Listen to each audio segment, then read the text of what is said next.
No, bienvenidos al segundo webinar del día. Hemos hecho ya este webinar muy tempranito o más temprano para la gente de España y ahora lo estamos repitiendo para Perú y para Argentina.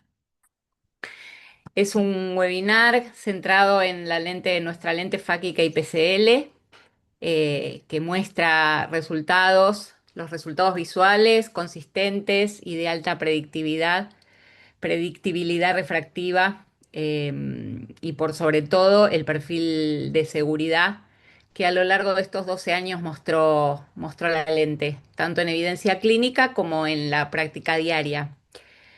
Para desarrollar este tema lo invitamos al doctor Germán Bianchi, jefe de servicio de la Clínica de Oftalmología de Ojos Nano de Buenos Aires, usuario especialista de IPCL desde hace 10 años, que nos va a compartir los resultados efectivos, tanto de la lente IPCL recopilado en trabajos científicos como de su propia experiencia. Así que bueno, Germán, gracias por acompañarnos de nuevo. Dale. Te cedemos la palabra. Bueno, Hola a todos. Bueno, realmente es un gusto estar acá compartiendo con ustedes. Eh, Así que bueno, eh, vamos a empezar. ¿Se ve la charla bien ahí? ¿Se ve la imagen? Sí, perfecto. Sí, sí. Bueno, bárbaro. Bueno, eh, arrancando por el principio, porque elijo las IPCLs y bueno, todo esto comenzó hace mucho tiempo atrás y un poco la idea de la charla esta es transmitirle de qué se trata todo esto. Yo, como todo el mundo, cuando tenemos que arrancar con una lente nueva, tenemos una duda, pero bueno, hoy tenemos un poco lo que es el diario del lunes, después de 10 años de experiencia con esta lente, casi 10 años. Tenemos eso que es la medicina basada en evidencia. ¿Y por qué le digo esto? Porque bueno, a medida que va pasando el tiempo, las necesidades van cambiando. Y la tecnología también nos va acompañando y va haciendo que sea diferente a lo que venía siendo antes. Y así en el camino nosotros vamos teniendo montones de opciones de lentes, de contacto, de anteojos, de gotas. eh, y ahí aparece también algo que es la IPCL. Entonces, cuando a mí me preguntan ¿por qué cambiaste? ¿Por qué cambiaste de ICL a IPCL?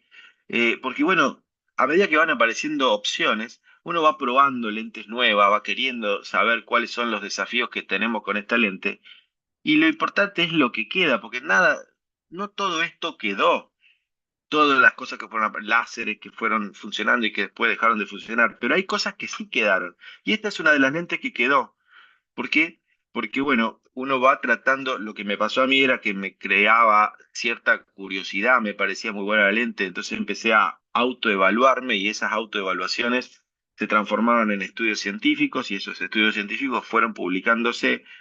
Y bueno, por eso hoy estamos acá, porque todos probamos cosas nuevas y esas cosas nuevas que quedan son las que funcionan y son las que tenemos que transmitir al resto para que tenga confianza, para que pueda seguir aprendiendo y seguir usando nuevas tecnologías en este caso, con esta evidencia científica. Y yo en el 2016, a fines del 2016, arranco ahí con mi primer caso de una IPCL esférica y ahí usé también, en agosto empecé con la versión tórica de esa versión 1, pero enseguida ya aparece lo que es el nuevo modelo, que es el que estamos usando hoy, que es el modelo B2. Y estos fueron los primeros casos de realmente de este modelo nuevo. El modelo uno, si bien era muy bueno y que se siguió usando por mucho tiempo, pero el B2 tenía muchas actualizaciones que lo han hecho mejor en el tiempo y eso es lo que vamos a ir controlando después y comentándole algunas cosas como para que se vaya viendo eso, ¿no? Y ya en el 2018 también empecé a colocar las primeras IPCLs para corregir la presbicia y presbicia y astigmatismo a principios del 2018. Y en el 2019 yo publico el primer trabajo que se publica en el mundo sobre el modelo B2. Los modelo B1, uno de los trabajos había sido publicado, creo que fue el primero por Basabada y hubo otro más que no recuerdo el nombre, pero del modelo B1. Y mi primer trabajo fue en el modelo del modelo B2 fue el primer trabajo de ese modelo publicado en el mundo. Y así, en el 2020, al año siguiente, ya pude publicar un seguimiento de un año de mis primeros pacientes con IPCL difractiva también, que fue el segundo trabajo en el mundo publicado, una diferencia de unos 4 o 5 meses nada más. Esto Dulce había publicado ahí. Eh, y no nos conformamos solamente con eso, sino que fuimos avanzando un poquito más y estudiamos cómo se comportaba dentro del ojo con el bol dinámico. En ese tiempo hicimos un seguimiento a 2 años, a ver si el bol dinámico era estable en 2 años. Un trabajo realmente muy importante que me acompañaron varias personas en la clínica Nano para poder hacerlo, las personas que hacían VM y medimos la luz y todo eso fue realmente algo que llevó mucho trabajo, pero llegamos a conclusiones que fueron muy importantes que después también vamos a revisarlas. Y así también vimos que había cambios en lo que era la anatomía del surco en los pacientes miopes, que había quistes, que había ese tipo, y eso también los estudiamos y vimos las implicancias que estas cosas podían llegar a tener cuando colocábamos. Y uno de los trabajos más importantes fue el seguimiento a 5 años en JCRS, porque una de las cosas que nos hablaban al comienzo era de que era la histericidad del material que tiene. Ahora le voy a comentar un poquito sobre eso, que es la histericidad, y que eso lo comprobamos con un trabajo clínico, resultó siendo muy interesante y también en la actualidad ahora estamos terminando un trabajo sobre estabilidad a 4 años con las IPCL tóricas, que es un dato realmente que es importante. ¿Qué quiere decir todo esto? Que yo fui creciendo con la IPCL porque me gustó, pero no solamente validaba que a mí me gustaba la lente, qué linda que es la lente, sino que lo fuimos probando con trabajos científicos propios, con estudios clínicos, y esos estudios clínicos se fueron siendo de ayuda, un granito más de arena para todos los oftalmólogos en el mundo que querían usar esta lente. Este es el primer trabajo que les comentaba, publicado sobre el modelo B2, allá en ese tiempo, realmente con un seguimiento de 6 meses, 100 pacientes, bueno, realmente fue algo muy, muy, muy lindo para mí, muy satisfactorio. ¿Qué vamos a hablar hoy? Un poco de todo esto, aspectos generales, experiencia clínica real, los resultados a largo plazo, las complicaciones, y cuáles son las lecciones aprendidas en este caso, ¿no? Y hay algo que es muy importante que yo les quiero transmitir también. Estos son los dos modelos actuales, pero básicos, el modelo esférico y el modelo tórico. ¿Y por qué les muestro estos dos? Porque siempre hay mucha gente nueva que quiere arrancar con las lentes IPCL y no tienen que arrancar por una lente de presbicia y miopía, sino que tienen que arrancar por lo que es un caso clínico normal. ¿Cuál es el caso clínico normal? Los pacientes que tienen 8 dioptrías, 10 dioptrías de miopía y tienen un astigmatismo normal también de un 2 dioptrías de astigmatismo y que sean todos pacientes miopes es mucho mejor porque las cámaras son más amplias, los ángulos son más amplios también en estos pacientes. No es lo mismo empezar con estos casos simples que empezar con un caso de -25, -30, que son los casos complejos. Entonces seguramente en esos casos van a haber muchas más complicaciones que en los casos que son más simples. Por eso mi consejo es que arranquen con estos casos y tengan en cuenta estas dos lentes para empezar. Como podemos ver acá, estas lentes tienen estas características que son las 6 ápticas, tienen bien marcado la toricidad en el caso de la lente tórica, tienen estos 6 agujeros periféricos, cuatro en la parte intermedia, dos en la parte superior y uno en la zona central. Todo esto hace que fluya más lo que es el líquido dentro del ojo, el humor acuoso, tenga esa fluidez. Y también tienen esos notch que vamos a ver ahí, que son los que nos orientan dentro del ojo cuando queremos colocar la lente y la estamos inyectando y sabemos en qué posición está. Y una de las cosas que les comentaba recién era sobre la histericidad. ¿Qué es lo que se quería ver? Era que la lente cuando se inyectaba se va a deformar mucho y tiene que volver a mantenerse en esa forma natural luego de la inyección y pasar a tener esa forma en la cual fue construida. Y aparte de eso tenía que mantenerse en el tiempo. La arquitectura básica de esta lente es la zona intermedia y esa es la zona en donde esta lente mantiene su volt y su estabilidad a largo plazo. El resto hay partes que son muy, muy finitas, como es el orificio central, que tiene 80 micras. Por eso esta lente puede soportar hasta miopías mucho más elevadas que cualquier otra lente, porque al ser tan delgadita en el centro, se ensancha en la parte periférica, por eso pueden llegar hasta miopías hasta de 30. Y las ápticas también son muy delgadas, tienen 75 micras, son muy blandas, se acomodan muy bien al sulcus y en todo este tiempo tampoco he tenido problemas con daño de la zónula o del sulcus por ese tipo de estructura, que son cosas que a veces no les prestamos demasiada atención a lo que es una áptica, pero en este caso siempre es muy importante, porque cuando se estudia una lente, cuando cualquier desarrollador quiere hacer una lente, que a veces hemos sido consultados por casas comerciales, una de las cosas que siempre ellos preguntan, las ápticas, cómo deberían ser. En este caso, para mí, es una de las grandes ventajas que estas ápticas sean muy blandas y amoldables a lo que es el espacio este que es tan interesante que es el sulco, ¿no? Entonces, estos dos modelos, los esféricos y los tóricos, con una gran variedad de dioptrías, entre, digamos, positivas y negativas, de más 15 a menos 30, pero recuerden siempre empezar por los casos más simples, un menos 8, un menos 9, menos 10, esos son los casos ideales. Y también un poder de cilindro muy alto para poder llegar a corregir entre más 0,50 y 8 dioptrías. ¿Por qué positivo? Porque los cilindros vienen graduados con la graduación positiva siempre. Si vienen combinados o si vienen solos, vienen en su versión positiva y con la orientación que ya la casa comercial se lo va a dar. Con adiciones para la presbicia entre 1,50 y 4 y también, digamos, esta gran variedad de tamaños, 13 tamaños entre 12 y 14, y ese 0,25 entre cada tamaño hace que sea una lente bastante segura para colocar en ese espacio que es el sulcus y con muy poco riesgo de tener un volt elevado o un volt demasiado bajo. Menor, disminuimos el riesgo en estos casos, obviamente. Y no solamente estas son las características de la lente, sino que aparte, por estudios que se han hecho, se ha visto que tienen mejor superficie que lo que es la ICL, que es mucho más suave. Esto disminuiría lo que es la dispersión pigmentaria y demás. Y bueno, también tienen, no se adhieren las células, digamos, de la fibronectina, que en este caso, como también vamos a ver más adelante, sería una de las ventajas también, porque tampoco provoca ningún tipo de opacidades en el cristalino por esta causa. Cuando queremos saber indicaciones, o sea, es una buena opción para las altas miopías. ¿A partir de cuándo? Y a partir de un menos 6 es lo que habitualmente yo utilizo. Menos 6 para arriba, yo ya coloco siempre una lente IPSL. Y también en caso de que tenga una córnea delgada que no se puede operar, hacemos este tipo de cirugía. Y no se puede operar con un excimer, hacemos este tipo de cirugía.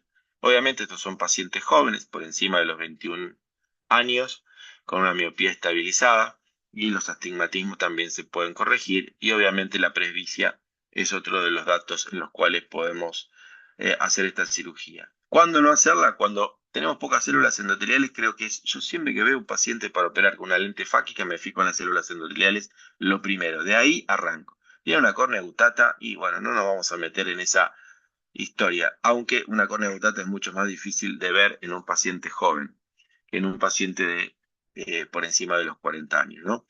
Obviamente la profundidad de cámara, que sea siempre mayor a 2,8, no hacerla en menores, y tampoco si hay cataratas, historias de glaucoma, inflamaciones oculares, enfermedades corneales que pueden llegar a afectar la visión.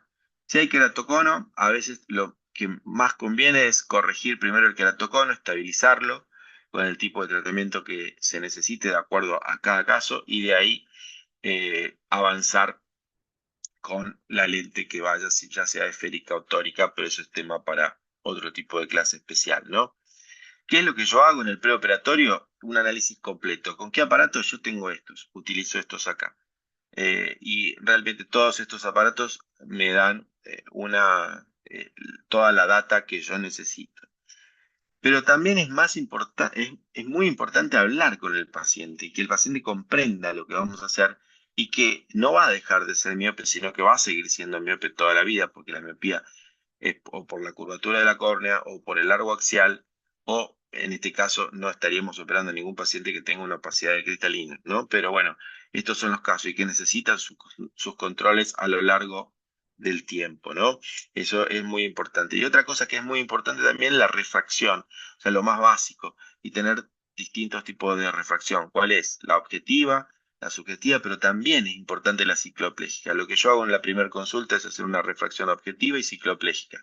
Y cuando me traen los estudios y los estudios me dan ok, ahí le hago la refracción subjetiva teniendo muy en cuenta lo que es la cicloplegia para hacer la corrección final en estos casos. Pero siempre es importante controlar todo. Para mí, este es un cuadro que me sirve mucho para transmitir esta información y qué es lo que debemos estudiar, desde lo que es el estudio de una lámpara de hendidura, no solamente para ver las estructuras internas del ojo, sino también para ver la superficie ocular, para ver cómo está la pupila. Y bueno, el Pentacam obviamente es uno de los estudios que nos sirve para ver si hay irregularidades o no en la córnea, ver la cámara anterior, siempre desde el endotelio, nunca desde el epitelio, porque es una cámara anterior que me da de 3,20. Hoy me vino un paciente derivado para que lo operara de IPCL con una cámara de 3, pero tomada desde el exterior. Desde el interior tenía 2,15. Entonces esos no son los casos para estos pacientes, ¿no? Siempre tiene que tener 2,8 desde el endotelio hacia la cara anterior del cristalino. Obviamente, ver el largo axial, el blanco a blanco, ver el ángulo. Si no tenemos para medirlo, ver a través de un gonioscopio. Y la retina, ver la mácula y ver la retina periférica. Yo tengo la suerte de trabajar en un grupo donde tenemos retinólogo, entonces todos mis pacientes que van a ser operados pasan por un control de retina. Y obviamente me dejo para el final del VM porque es uno de los aparatos en el cual se pueden estudiar el lugar donde vamos a colocar la lente. Y en ese estado yo lo que habitualmente le pido son todos estos datos, que son los importantes para mí, que es evaluar el blanco a blanco, el sulcus to sulcus, o sea, el blanco a blanco que vendría a ser el ángulo to ángulo en este caso, ver si hay o, no, o si no hay quistes, ver la cámara anterior también, ver el ángulo iridocorneal, ver si hay algún volt en el cristalino. Si el bol del cristalino es muy importante, es un rol que también hay que estudiarlo bien, porque si el bol del cristalino, que es la línea que pasa por encima del espolón escleral, esa línea horizontal, eh, si pasa más de un tercio del tamaño de lo que es la cámara anterior, no es conveniente realizar este tipo de cirugías porque podría darnos algún tipo de complicación de cierre angular. Eso es un dato importante también y obviamente controlar lo que es el posoperatorio. Algo que es importante, que las lentes tóricas van colocadas entre 0 y 180 grados. Esa es la ubicación natural de esta lente, 0, 180 grados. Eso es importante saberlo y ver el notch en donde va colocado. Por ejemplo, como vemos en el ojo izquierdo, el notch sale primero en la parte inferior. Y en el ojo derecho, el primer notch, el notch ese no sé si se ve el cursor ahí, pero bueno, es lo que sale en esa pequeña curvita que hay en el borde de la lente, ¿no? Sale primero arriba del ojo con los dos orificios que van en la zona superior. Después vamos a ver una cirugía en donde vamos a poder comprobar esto, ¿no? Así que este es un dato que es muy importante, que es algo que también está apareciendo ahora, en estos momentos, se está integrando, que es un calculador. Este calculador, Señorita, tiene esto. hola, hola, este calculador va a ser, digamos, algo que va a ser importantísimo porque cada médico va a poder realizar su propio cálculo y lo va a poder enviar directamente a la casa comercial para hacer el pedido. Obviamente que después lo controlará, pero bueno, esto está dando realmente un dato importante y va a tener también un sistema de inteligencia artificial en el cual se van a empezar a comparar todos los datos para tener una data mucho más segura. Y bueno, ahí se van a poder inscribir, poner su contraseña y empezar a poner los datos. En Perú todavía no está del todo listo, pero ya va a salir también para Perú para poder hacer los pedidos de esta forma en un futuro muy cercano.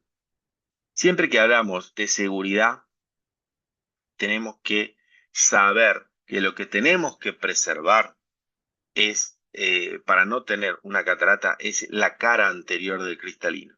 Como todos se acuerdan, la cara anterior del cristalino tiene un epitelio. Ese epitelio es la salud del cristalino. Si ese epitelio está vivo, entonces ahí tenemos salud del cristalino. Hay alguien que está escribiendo, Diego Melo, puede ser, sobre las diapositivas. Entonces sabemos que la salud de ese cristalino depende exclusivamente de lo que es el epitelio. La catarata, digamos, no se causa por el material de una lente, que ese era un preconcepto que existía apenas yo empezaba con esta lente, que me decían que la lente era cataratogénica, pero no es así, porque tengo pacientes con volt muy bajos que se preserva el cristalino totalmente transparente, ya sea en fotópica, en pupila fotópica, como en escotópica, como vamos a ver más adelante. Así que lo importante es tener ese orificio central con ese paso de humor acuoso para que ese humor acuoso mantenga la circulación, la difusión pasiva, activa que tiene este epitelio en la cara anterior del cristalino. A medida que fueron pasando los años, fuimos haciendo muchos estudios y estos estudios fueron, digamos, siendo publicados. Eh, Mis publicaciones las pueden encontrar en PubMed como Bianchi GR, la mayoría de ellas, y hay algunas que están en la revista OCE del Consejo Argentino de Oftalmología. Así que todo eso lo pueden ir buscando y ahí fuimos haciendo diferentes tipos de evaluaciones que vamos a ir viendo ahora. Incluso también estuvimos en Estados Unidos, en el Arbo, presentando algunas reuniones allá. Con lo que hablábamos antes, creo que esta fue una de las principales publicaciones que yo hice en este tiempo, con un grupo de médicos de la clínica también, y en lo que evaluamos era cómo se mantenía en el tiempo. O sea, nos decían que la histericidad del material era muy buena, pero ¿qué pasaba a lo largo del tiempo? ¿Qué pasaba en los próximos 1, 2, 3, 5 años? Entonces hicimos este control a lo largo de estos 5 años y vimos que el volt se mantenía estable, sin cambios significativos en el volt. No solo eso, sino que también vimos que el cristalino se mantenía estable sin cataratas, que las células endoteliales también se mantenían sin cambios a lo largo de estos 5 años, y todo eso nos fue dando resultados que nos apoyaron en lo que veíamos todos los días. Cuando decíamos que la lente era buena, que nos gustaba la lente, ya no eran datos que eran simplemente de sensaciones o gustos, sino que eran datos que lo podíamos eh, poner en una revista científica y de esta forma validada por pares, que era lo que nos hacía falta para esta lente.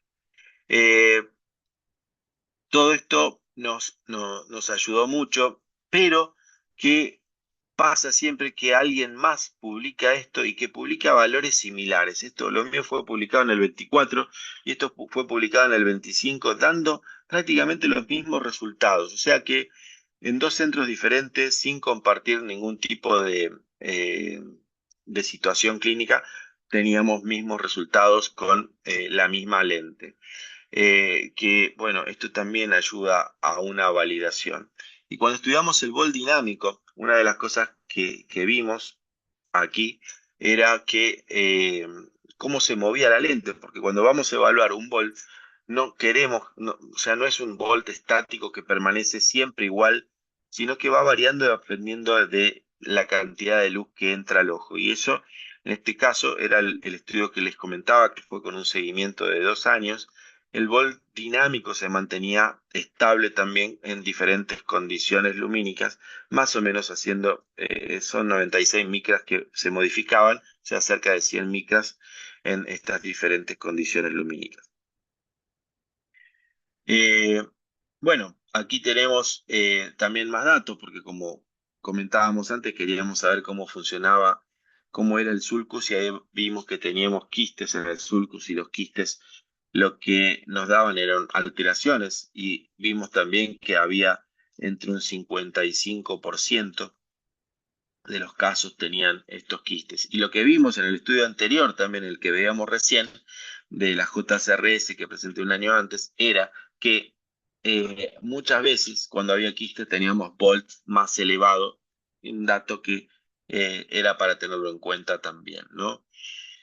En cuanto a lo que son complicaciones y demás y seguridad, vimos que las cataratas se desarrollaron sobre todo cuando teníamos cataratas, cuando poníamos el modelo B1, que no tenía el orificio central.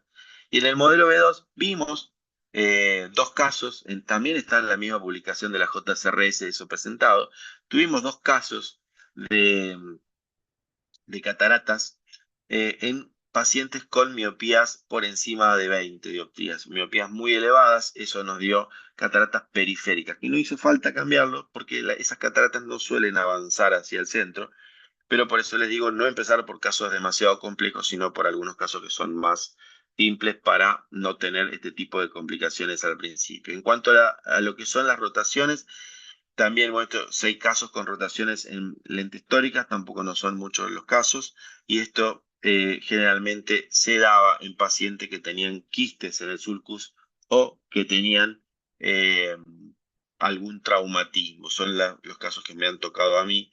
Esto también es parte del nuevo estudio, que es lo que les comentaba al principio, que estoy terminando en estos momentos para ser publicado. Volt bajo, acá vemos un volt que tiene menos de 100 micras, 48, 0,48 micras en una posición de, eh, que es escotópica. En fotópica varía también un poquito, pero nunca llegaba a tocar el cristalino. Siempre se mantenía con ese volt bajo. Y también tengo una paciente con 6 años que era médica y que después empezó la residencia de oftalmología, que la operé y vino a los 6 años, no hizo la residencia con nosotros, pero vino a los 6 años y el cristalino estaba totalmente transparente, y esa fue una cirugía en vivo que hice para Faco Extrema, extracción de esa lente y colocación de una lente un poco más grande para que el vol mejore, pero lo anecdótico de ese caso es que estuvo 6 años con ese vol bajo y no hizo cataratas.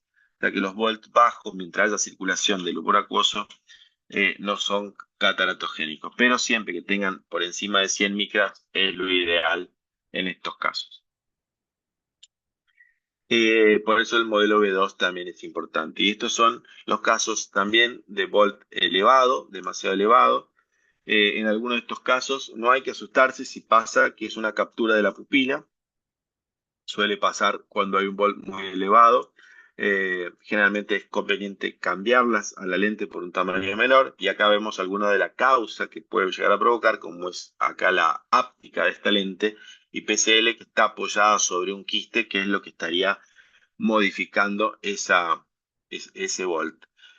No todos se recambian, pero cuando hay un volt que pasa por encima de uno, para evitar un poco lo que es la dispersión pigmentaria, conviene cambiarlo. Y este es un estudio también que apoyó mi trabajo que se hizo con el seguimiento del Volta 5 años, que estudió, eh, digamos, un poco la elasticidad de la lente, y se vio que era más rígida la IPCL que por ahí que la ICL, lo que hacía que se preserve más ese volt en el tiempo. Y como ya sabemos, hay trabajos que dicen que el volt de la ICL disminuye en el tiempo. Así que bueno, esos son datos que fueron importantes, y también la suavidad que se detectó con esta microscopía atómica, que se vio que era mucho más suave la superficie de la IPCL que la ICL. Bueno, este fue el primer trabajo, como veíamos antes, que había sido publicado por mí en el 2019, pero también hay trabajos que hoy hacen una comparativa entre lo que es la IPCL y la ICL. ¿Qué es lo que dicen estos trabajos? Que prácticamente no hay diferencias ni hay variaciones entre efectividad y seguridad, como dice en este caso, entre estas dos lentes. Bueno, acá tenemos, perdón, todos los parámetros que se tuvieron en cuenta en este caso, tanto en ICL como IPCL, y con lo que se llegó a esa conclusión. Este es otro trabajo también en el 2024, que se estudió la miopía y astigmatismo en un estudio prospectivo y comparativo en donde la seguridad y eficacia en estos dos eh, estudios fue similar, o sea que las dos lentes hace que sean similares, quiere decir que esta nueva plataforma o ya no tan nueva plataforma que es la IPCL se valida en el tiempo. Acá vemos algo más, que es algo más importante que un estudio hecho por un médico, sino que son las revisiones eh, sistemáticas. Estas dos revisiones sistemáticas fueron realizadas sobre lentes para la presbicia. O sea, una fue hecha en el 2025 y la última, está publicándose ahora en estos momentos, que es en el marzo del 2026. O sea, lo más fresco que hay en este tipo de, de estudios.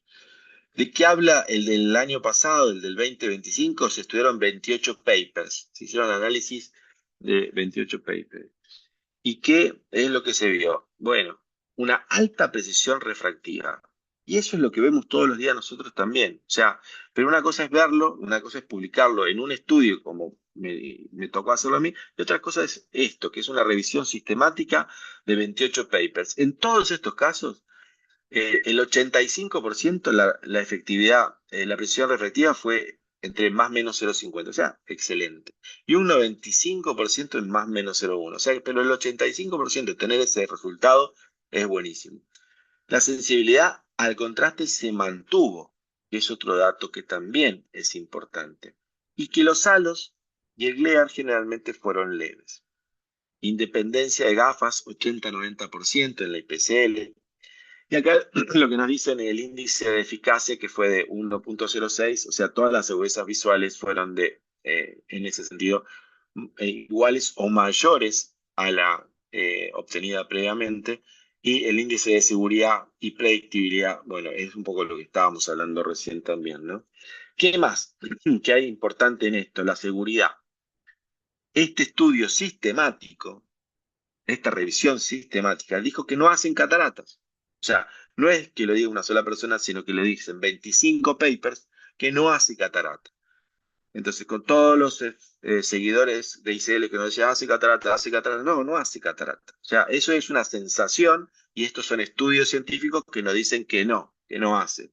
0,46% y que el material haría catarata, entonces estaría lleno de cataratas y no las están no están en ninguno de estos 28 papers. Por eso es un estudio muy bueno, muy importante y que nos da esa seguridad a todos los nuevos que van a empezar a colocar estas lentes. Yo ya tengo el diario del lunes porque hace 10 años que las uso y ya sé que no, pero todas estas publicaciones nos ayudan. Pérdida de células endoteliales tampoco, 2,3% es lo que se saca de todo esto. No hay casos de glaucoma agudo ni desprendimiento de retina en estos 28 papers. No hubo complicaciones serias, no hubo desprendimiento de retina ni glaucomas agudos y una rotación de las lentes históricas en un 6 a 7%. Creo que por ahí es un poco el número que nos está dando a todos. O sea, hay seguridad en todos estos casos. Este otro estudio sistemático, revisión sistemática que se hizo ahora en el 2026, solo se hizo con 6 estudios clínicos con un seguimiento máximo de 24 meses. Es un estudio más chico. Pero bueno, no deja de estar malo. También estudió sobre las lentes eh, multifocales. O sea, no es la misma calidad del otro estudio. Eso se los digo porque, bueno, uno cuando analiza los estudios también tiene que decir esto. Pero también es una revisión sistemática. Esta revisión es más limitada. Eh, ¿Qué es lo que dice? Que hay una buena calidad visual global. También dice que se preserva la sensibilidad del contraste y que los halos y glare son raramente clínicamente limitantes. No hay eventos severos publicados. Tiene también una buena biocompatibilidad a corto plazo. Esto habla de los hasta 24 meses. Y que dice que en comparación, la trifocal, que es la IPCL, marca muy bien los 3 picos en la curva de desenfoque. Y la EDOF da un perfil más continuo. ¿Por qué es importante esto? La EDOF vendría a ser la ICL viva. ¿Por qué es importante? Porque todos los miopes ya sabemos todos que necesitan más adición para ver de cerca. Por eso, una EDOF no le alcanzaría a un miope alto, porque necesita más adición, ¿no? Bueno, las limitaciones de este estudio es que hay escasa evidencia y bueno, no hay un metaanálisis, pero bueno, creo que es importante también tenerlo en cuenta ya que es lo último que ha salido.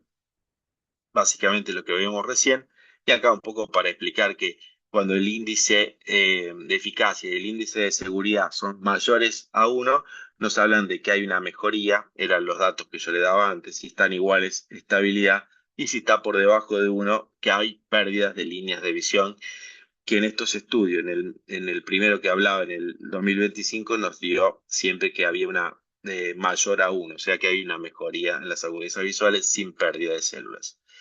Esto es lo que decíamos antes de la fibronectina, tampoco, aunque no se adhiera a la fibronectina, porque lo que decía Isele antes es que si se adhiere a la fibronectina no hacía cataratas. Bueno, acá no se adhiere la fibronectina a la superficie del ojo y tampoco hace cataratas. O sea, tenemos algo que, digamos, es bueno para el ojo, que no tiene una producción de fibronectina que nos rodee la lente, como es en el caso de las ICL.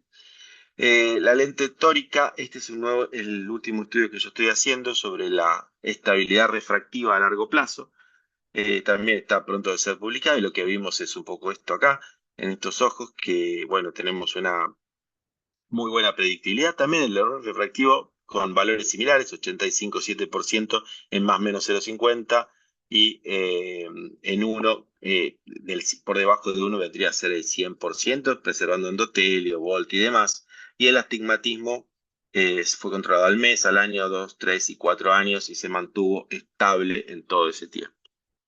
Y estos son los gráficos, qué pasó con la agudeza visual. Ningún ojo perdió líneas de visión. La visión se mejora significativamente respecto a las preoperatorias. No hay diferencias entre 1 y 4 años. Y la agudeza posoperatoria iguala o supera a la corregida, o sea, sin aumento, sin corrección, a la corregida en el preoperatorio. Punto.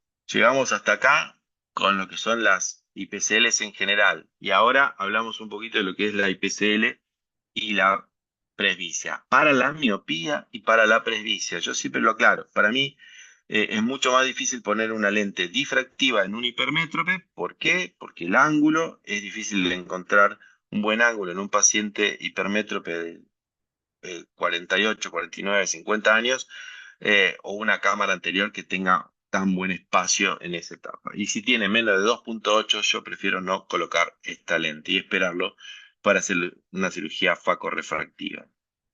Estas lentes vienen con muchas adiciones, entre más 1,50 a más 4, con separaciones de 2 dioptrías, y es realmente una lente trifocal que es difractiva y refractiva. Y varían la cantidad de edición entre 5 y 9 anillos, que es lo que va colocado. Dos versiones, la versión esférica para corregir miopías eh, y presbicia y para agregarles el astigmatismo en su versión tórica. Por eso, como les decía recién, no es lo mismo un hipermétrope que un hemétrope o que un miope. Ujú. De hemétropes tengo algunos pacientes operados, muy cercanos a los 50 años, que no querían sacarse el cristalino y que tomaron esto como opción, pero obviamente yo les recomiendo, si hacen algo de eso, tengan ya experiencia con la lente antes, porque los espacios para la colocación de lente no es lo mismo para un hemétrope que para un miope.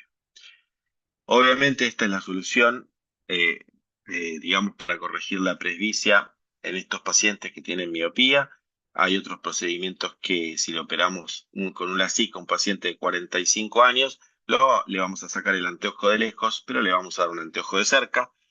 Lo mismo si sacamos un cristalino transparente, una facorrefractiva en un miope, tenemos más riesgo de desprendimiento de retina, por eso aconsejamos esta cirugía, ya que es un procedimiento que incluso es reversible. Y al ser reversible, nos ayuda a que esta cirugía, en caso de que al paciente no le gusta, que nunca me ha pasado, tener que sacar una de estas lentes, pero sí sirve para para transmitirle al paciente que es una cirugía reversible, que no le cambiamos la curvatura de la córnea, que no le afectamos la visión de contraste, que mantiene, obviamente esto es importante para nosotros, la aberración esférica que tiene este ojo, porque esta lente tiene aberración esférica cero. ¿A quiénes se las indicamos? Yo, personalmente, a pacientes con miopía, con o sin astigmatismo. Yo digo, ¿por qué 38 a 55 años? Porque, bueno, yo obviamente no empecé con un paciente de 38 37 años, sino que empecé con pacientes de 45, 47, 50 años. Y después empecé a agregarle 38, 37 a los que eran prepresbitas. Y estos pacientes ya ahora llevan 5 años de operado, muchos de ellos, los primeros. Y eh, están, digamos, realmente muy contentos porque cuando llegaron a los 40 no necesitaron colocarse una gafa para ver de cerca, ¿no? Obviamente tienen que crear esta independencia de los anteojos y las mismas indicaciones y contraindicaciones que tiene la IPCL para un paciente que vamos a operar. Lo mismo que vimos antes, la misma cantidad de células, el ángulo, la cámara, todo lo mismo. Pero ¿qué más tenemos que pensar? La IPCL para la presbicia, ¿sí? Eso. El ojo, tenemos que saber que vamos a colocar. A colocar una lente fáquica de cámara posterior, o sea, tenemos que tener todas las mismas cosas en cuenta, pero vamos a poner una lente difractiva dentro del ojo. Entonces, ¿qué es lo que tenemos que ver?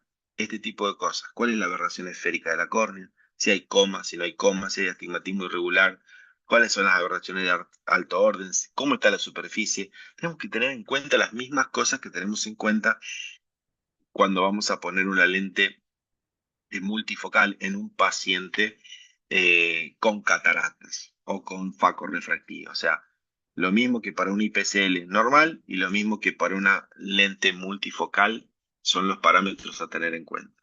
Una de las preguntas que más me hacen siempre es cómo hago la adición. Cuando yo empecé no había nada. Listo. Y esto empecé en el año, como veíamos recién, 2018. Y en el 2018 me equivoqué varias veces poniendo menos aumento del que necesitaba, porque si venía con 40 años, yo le ponía más 1,50 y digo, con esto va a andar bien. Y no andan bien los pacientes miopes que tienen un -6 con un más 1,50. Uno tiene que ponerle más adición. ¿Y cómo se hace esto? Primero se le hace una prueba subjetiva para lejos, objetiva, subjetiva y la cicloplegia, y luego se hace una corrección lo más perfecta posible para el eco, teniendo en cuenta siempre la cicloplegia. ¿Qué pasa si no tenemos en cuenta la cicloplegia? Con la cicloplegia sabemos que baja un poco la miopía. Si no la tenemos en cuenta y le ponemos toda la cantidad de miopía que le queremos poner, después ese paciente nos queda hipermétrope o sobrecorregido con la miopía y cuando le vamos a poner la adición no ven de cerca porque está sobrecorregido. Entonces la corrección para lejos tiene que ser mucho más efectiva que en un paciente joven con miopía. Y luego de eso, tenemos que hacer la corrección para cerca. Y tenemos que pensar que si le vamos a hacer la corrección para cerca, tenemos que saber que le tenemos que pensar en los próximos años que hasta que tenga la catarata del paciente. O sea, ¿cuántos? 10 años, 20 años más, depende de la edad que tenga el paciente. Lo que hago yo habitualmente es hacer un blend. Pongo en el ojo dominante, luego de haber hecho esa corrección para lejos, el mayor aumento que necesite que pueda tolerar este paciente para cerca. ¿Cuánto es eso? Es esa cantidad de adición es la que mayor tolera. Si tiene, por ejemplo, 46 años con un -8 y por ahí ese paciente me tolera un +2,50 de adición.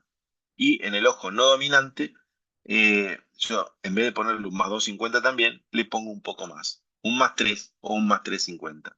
Y yo en aquel momento hice un nomograma o una guía basado no solamente en la edad del paciente, sino en la cantidad de miopía. Pero en la práctica es un poco esto lo que le estoy diciendo para que no se vuelvan locos con un nomograma. Y si no lo tolera perfectamente esa diferencia, le pongo en los dos ojos la misma cantidad de dioptrías.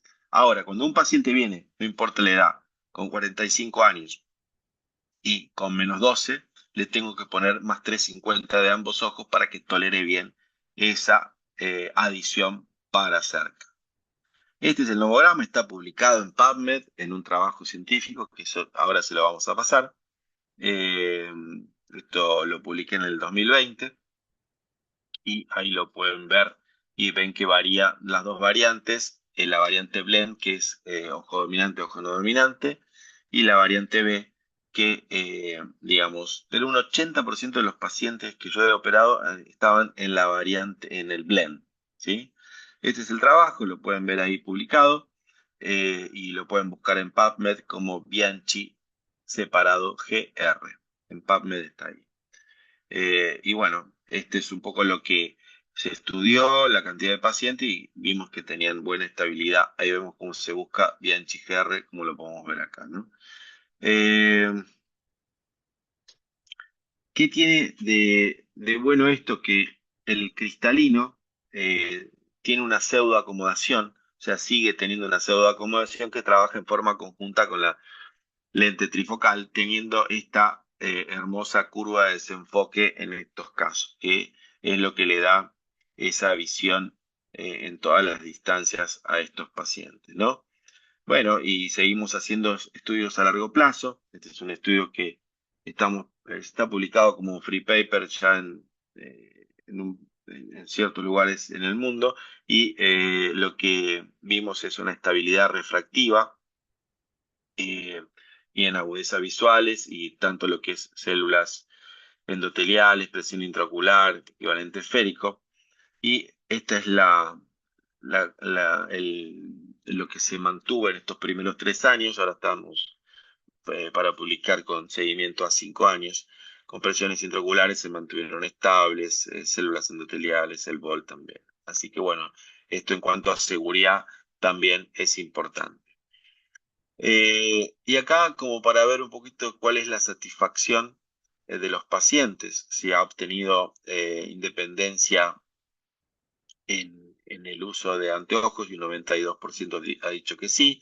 Sí volvería a repetirse. Esto es importante hacerlo porque antes los estudios se hacían basados solamente en lo que es eh, el control clínico, no en la satisfacción del paciente. Hoy nosotros también le agregamos un poco lo que es la satisfacción, humanizamos el resultado clínico, preguntándole, haciéndole esta encuesta a los pacientes que terminan. Hay cuestionarios que son muy específicos para esto que nos ayudan un montón. Y también la pregunta si percibe halos o no, que en un 84% nos ha dicho que no. Y esto es lo que nosotros atribuimos es a que el cristalino absorbe seguramente con estos disturbios visuales. Por eso estas lentes difractivas producen menos molestias visuales que una lente pseudofáquica en la cual no está el cristalino. Como conclusión de esta lente, es una lente estable, efectiva para corregir, bueno, la miopía, que esta lente trifocal nos da seguridad también, que ha mostrado a lo largo del tiempo, con presiones oculares normales, estos 3 años sin provocación de cataratas, teniendo muy pocos disturbios visuales. Un pequeño caso clínico como para mostrárselo, nada más. Este es un paciente de 41 años que quiere independencia de anteojos con miopía y astigmatismo, no muy alta, pero con 41 años, que le ofrecemos, o sea, un LASIK, o le podemos ofrecer. Acá vemos los datos y vemos también que tiene 13,1 de diámetro de córnea con una cámara anterior desde el interior, como dice ahí el pentacam en la parte inferior, de 3,58 y 3,80. El dato acá anecdótico es 13,1 milímetros de blanco a blanco. ¿Por qué? Es importante, ahora se los voy a mostrar también. Vemos las aberraciones esféricas y las aberraciones de alto orden también, que están en valores normales en el pentacam, las células endoteliales. Y en el YOL Master vemos que el blanco a blanco nos da diferente. Siempre hay que tener en cuenta 2 o 3 estudios, no quedarse con uno solo, porque en este caso, si tenemos en cuenta el 13,1 del Pentacam, estaríamos poniendo una lente de 14, nos quedaría un sobre hipervolt.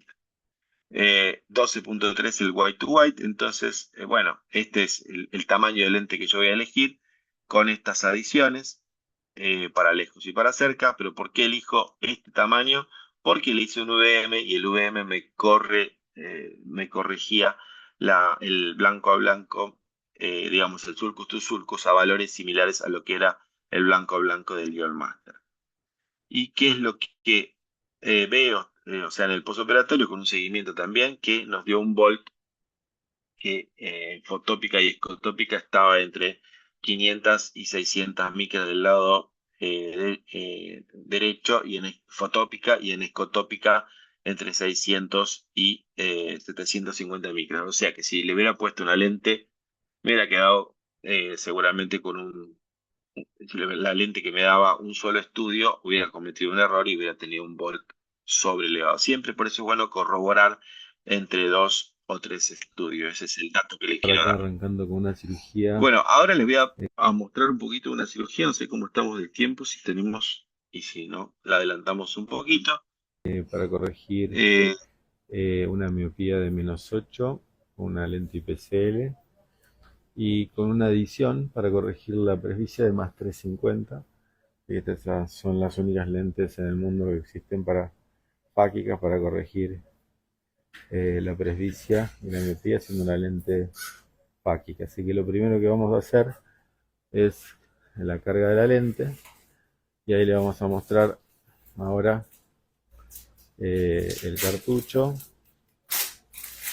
no la conocen, ahora les muestro Vamos a ver el cartucho. Viene inyector así. que viene con Y el cartridge. el cartucho viene el inyector.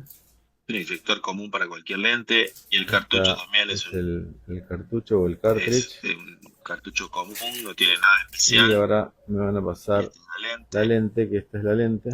y ahí viene Ahí vemos que es una lente IPCL de 125, 225, 12,50. con dioptría Bien. -8 y una adición de 350 para cerca. Así que bueno, sí, dámelo con líquido, dame el cartucho. Esta parte de la preparación está muy buena.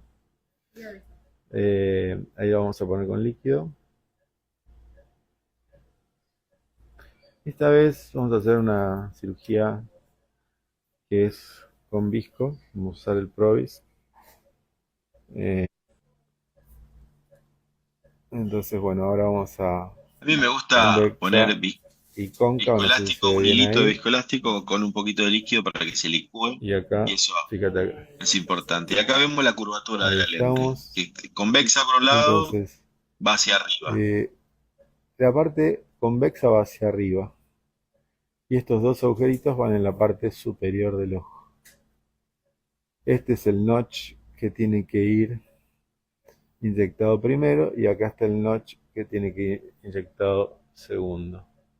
¿Sí? Entonces esto lo vamos a acomodar en el cartucho. En el surco del cartucho. Mójame la lente con la otra gotita de allá. En este caso es una lente difractiva y vemos los Mójamela. anillos. Ahí está.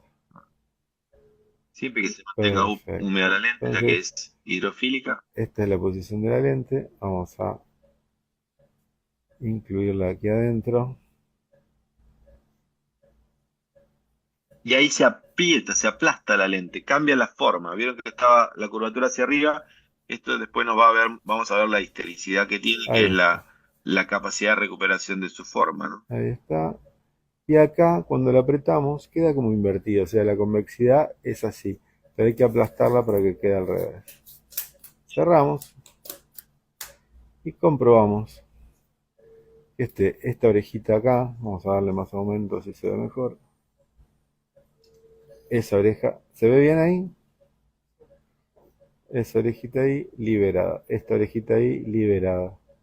Esta orejita acá, liberada. Y esta orejita acá, liberada también. Tarda Entonces más está tiempo por ahí en lo que es perfectamente cargada. la A meticulosidad de esta la parte que sigue preparación. la hacemos bajo líquido, con la irrigación. Y Katy, que hoy nos dijo que está embarazada Esa es mi instrumentadora, pero bueno, es un dato de 2 extra. meses, entonces estamos festejando. Lo que hacemos Entonces ahí ahora es con líquido la adelantamos la lente. adelanto hacia Y la parte. Vamos despacito en esta parte. vamos a ver cómo aparecen las Vamos dos despacito. Siempre esta ápticas, parte esas es dos más orejitas en la parte importante. superior. Entonces tratamos de que queden siempre esas dos orejitas en la parte superior. Lávame el cartucho, por favor. Y ahí está bien ubicada la lente. Sí, el cartucho, ahí está. Lávalo más. a esta, que queden siempre en la parte superior.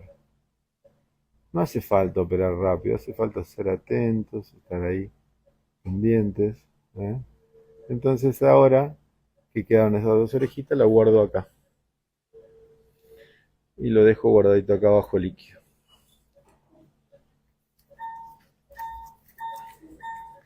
Bueno, ahora vamos a Ahí hacer... adelantamos.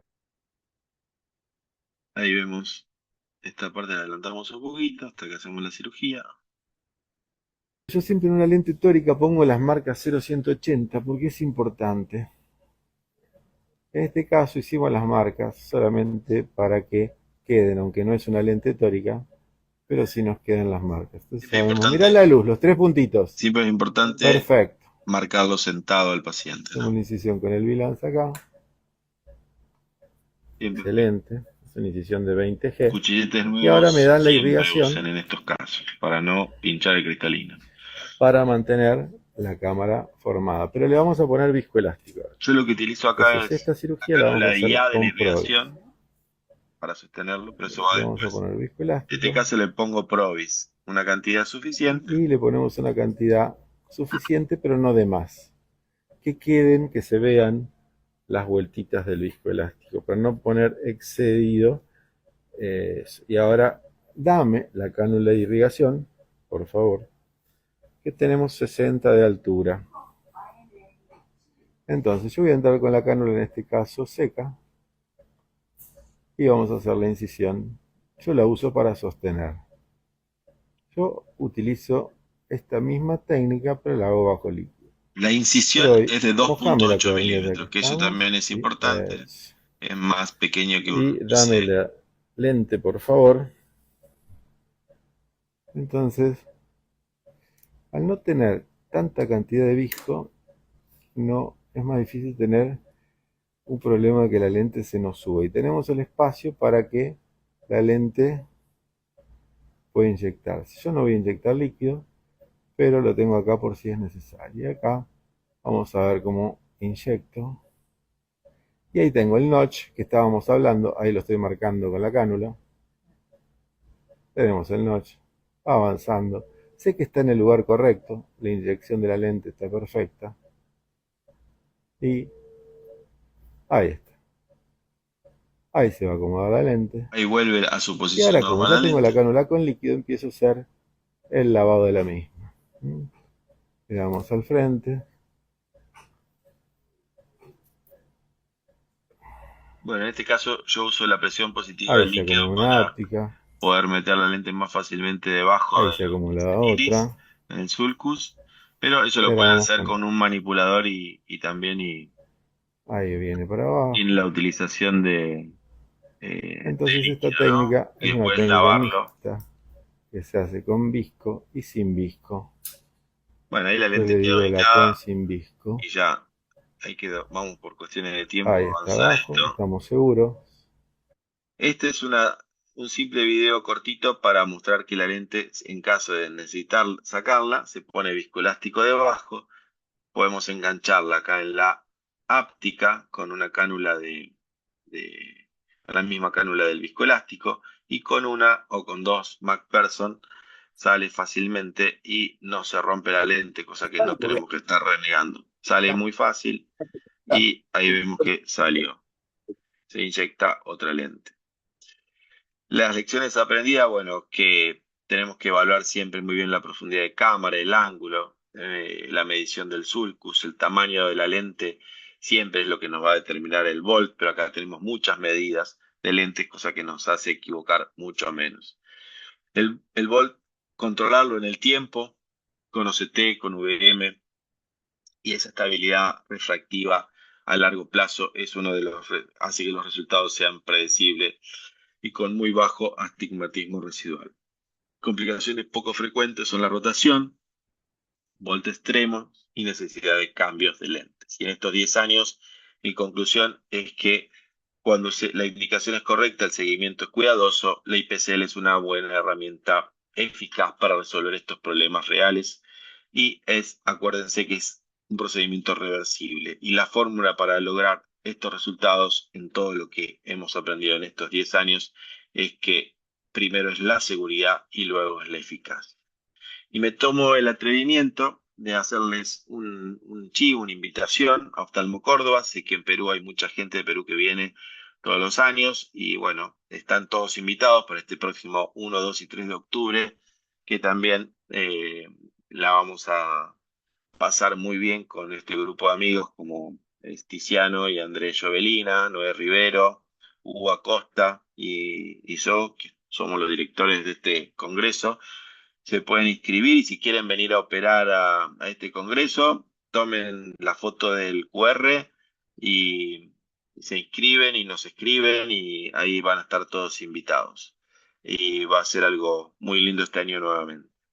Y que bueno, muchísimas gracias a todos y estoy acá para responder alguna pregunta si es que puedo. Así que bueno, muchas gracias.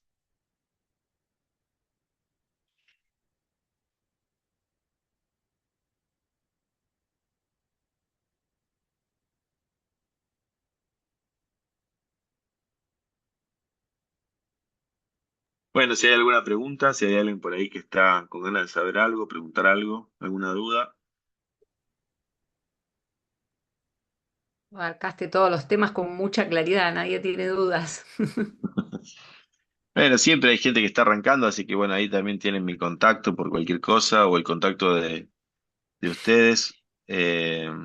Así que bueno, acá dispuesto siempre a colaborar con ustedes. Ahí Vanessa Vidal pregunta por el calculador online que lo mencionaste en algún momento de la charla. La aplicación se llama myipcl.com y la vamos a lanzar entre mañana y pasado para Perú. Así que ya está listo. Ahí hacen una pregunta que es muy buena, Leticia Flores. En los casos donde se rota una lente, si se reposiciona. Eh, mi experiencia es que no hay que reposicionar la lente.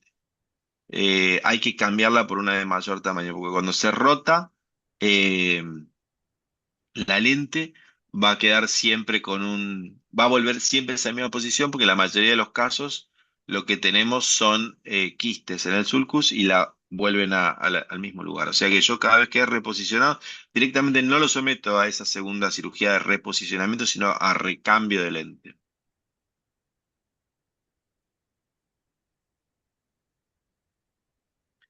Eh, y creo que también va a estar para, no sé, para Colombia, sí, para el mundo va a estar. Sí, sí, es un calculador que está online para todo el mundo. Lo que pasa que cada uno de los médicos se registra en la distribuidora que le corresponde. Y entonces depende de cómo cada distribuidora maneja eh, va a manejar la plataforma. Tienen que hablar con Care Group para que les den los accesos. Bueno, ahí Julia Casale pregunta si uso antibióticos. Yo uso antibióticos, sí. La cefuroxima diluida en los pacientes que, que terminan la cirugía, el 0,1 mililitro, y lo que hago es hidratar las incisiones con eso y también he usado el Vigamox que se usa habitualmente, también lo he usado. Y tampoco he tenido ninguna complicación ni de opacidad de lentes ni de opacidad de cristalino con ninguna de las dos opciones. Me parece algo que es muy, muy importante hacer en cualquier tipo de cirugía, ya que está la prueba a nivel mundial es con la cefuroxima, no tanto con la moxifloxacina, pero las dos son usadas. El problema que tiene la cefuroxima es las diluciones, que a veces se puede llegar a confundir, pero bueno, es importante. El volt postoperatorio, ¿qué es lo que me gusta medir? Bueno, hoy nosotros acabamos de comprar un nuevo CT que es impresionante, no me acuerdo la marca, pero que mide muy rápido y todo, o sea, es genial. Yo creo que los nuevos OCT van a llegar al sulcus y no vamos a necesitar en algún momento realizarles VM, que es más engorroso hacerlo, cuesta un poco más, pero bueno. Hoy, para control postoperatorio, el OCT está perfecto. Hermana, y algo Eh, que está bueno para sí, que cuentes es lo inmediato, ¿no? Que vos lo llevas a los pacientes a la lámpara de hendidura.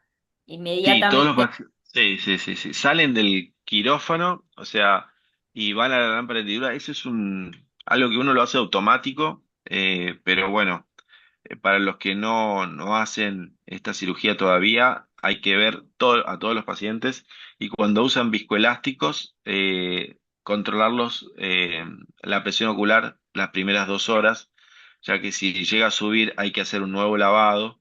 Sobre todo lo que hay que lavar, que yo no mostré en el video por una cuestión de tiempo, es lavar el orificio central para que no quede un taponcito de viscoelástico, teniendo mucho cuidado en no apretar la óptica para no provocar una catarata en ese momento, ¿no? Pero siempre es importante que pase líquido por ese orificio con la misma cánula de irrigación y se usan, hay dos viscoelásticos que utilizamos habitualmente. Uno es el Provis o el Ocucot, que el Ocucot fue el primer viscoelástico, más difícil de sacar, más difícil de limpiar, y el Provis, que sale muy fácil por las cadenas que tienes, metes la irrigación y sale todo por la incisión principal, todo junto y en bloque, entonces ayuda mucho eso a que... Y no es cataratogénico, porque bueno, yo también tengo mucho tiempo usándolo. Yo hago mucho la cirugía sin viscoelástico esto acá, pero bueno, no quise mostrarles esa técnica porque sé que no a todos les gusta, entonces para hacer una técnica que sea más común a todos, ¿no?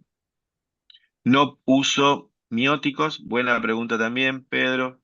Eh, muchas gracias.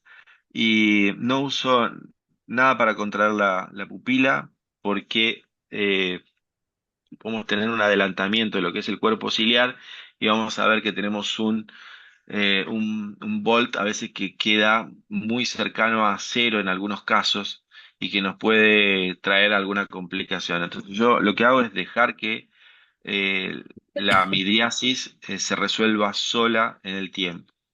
No utilizar ningún producto para cosas, ni pilocarpina por fuera, ninguna medicación interna, ¿no?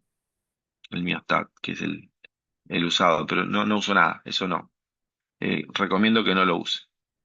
Antes, mucho tiempo antes se usaba, pero no, yo prefiero que se resuelva solo y nos da más seguridad. Me ha pasado de ver eso y de ver un, un volt prácticamente en cero y tener que sacar la lente y revertir la cirugía.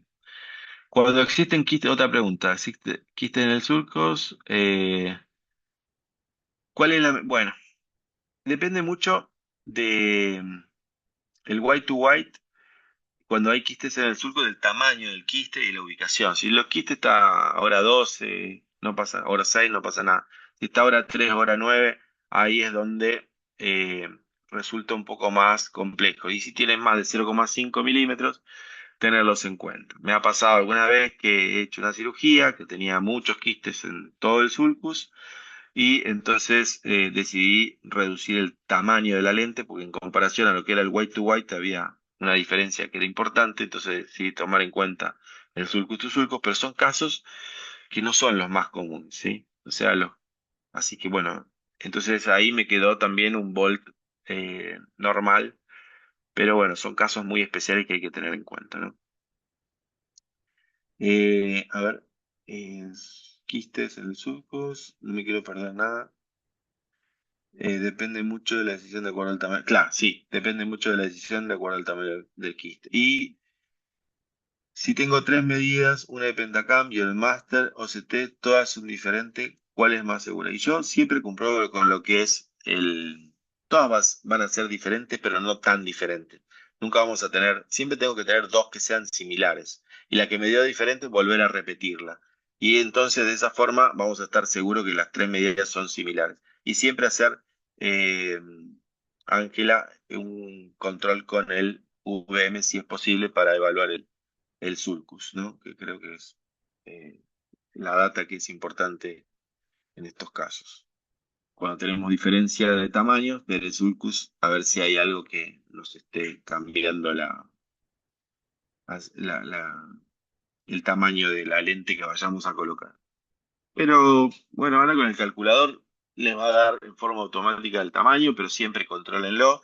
Y hay algo que va a tener este calculador que va a ser algo de inteligencia artificial, así que seguramente en el futuro nos va a ir tirando data de cuáles son las mejores opciones de tamaño. Así que bueno. Hay algo que siempre les digo a todos los nuevos usuarios ya que están acá, lo vamos a lavar, que siempre lo más importante es el control postventa en cualquier cosa que uno tenga y que sea nueva. Y bueno, lo importante acá es cómo van a estar al lado de ustedes siempre la gente de Gama, que acá en Argentina Gama Visión es un grupo muy fuerte y que bueno, está siempre atrás de los oftalmólogos, así que seguramente en Perú va a ser algo muy importante y bueno. Y ahora creo que está en Perú dedicado allá una persona que es muy amigo nuestro, ¿no? ¿Es así, Pau? Te quería agarrar. Nico está en Perú, ¿no? Ah, sí, sí, sí, sí. Está en Perú y en Ah, Argentina, sí, sí. Perú en Argentina, sí, sí, bueno, es una persona muy dedicada, muy buena y que va a estar ahí atrás de seguramente los distribuidores allá. Así Ujú. que bueno. Bueno, quedan todavía 43 personas acá. Si alguien más quiere preguntar algo, con todo gusto. Y acá, si no, nos vamos a comer la pizza, porque ya es medio tarde. Arre, sí. Así que bueno. Bueno, nada, ahí está, recuento tutorial. Bueno, yo hace del 2015 que utilizo la técnica sin viscoelástico. Entonces, no es lo mismo para alguien que arranque, para alguien nuevo, pero mis controles ha sido que no tengo pérdida. Todos mis estudios son sin viscoelástico. O sea, mis estudios no he utilizado viscoelástico. O sea, no he tenido pérdida de células endoteliales comparado con otros estudios en los cuales han usado viscoelástico. Eh, bueno, ha sido el porcentaje similar. O sea, un porcentaje muy bajo de pérdidas al año incluso en el estudio que tengo a los 5 años, también el porcentaje de pérdida de células endoteliales ha sido muy, muy bajo. Así que en mi caso, ese es el resultado. Y algunos colegas que tengo que hacen eh, también esta técnica me han dicho lo mismo. Pero bueno, eso cada uno hace su técnica, la técnica que le queda cómodo, no hace falta que hagan esa técnica. Pero bueno. Siempre es importante controlar a los pacientes en los postoperatorios y hacerse su propio autocontrol. Creo que el control clínico propio en que anoten cómo les va, qué hacen, que hagan su Excel, tengan toda su data, eso es importante para controlarle y que no sea una sensación lo que les digan a ustedes cómo le va. Como yo les mostré, empecé haciendo medicina basada en evidencia por controles propios y que después en el futuro me sirvieron para transmitírselos a ustedes, en vez de decirle, y a mí me va bien, no, mostrárselos con datos de por qué me va bien con Germán, esta lente. hay algo que va a tener la plataforma, que es también que Ujú. nos va a permitir subir datos postoperatorios Eso es distintos buenísimo. inmediatamente después de la cirugía, a los 7 días, y eso también nos puede ayudar con esto que estás diciendo. No, es que la data postoperatoria es lo que te dice, digamos, el tamaño elegido, blanco a blanco, con qué método y cómo te quedó, realmente va a ser lo que nos asegura un resultado futuro, ¿no? Y todo lo que vayamos aprendiendo ya no con algunos médicos seleccionados, sino con todas las personas que utilicen, que van a ser los que van a pasar data muy, muy, muy buena para ir creciendo y cada vez saber más cosas, ¿no?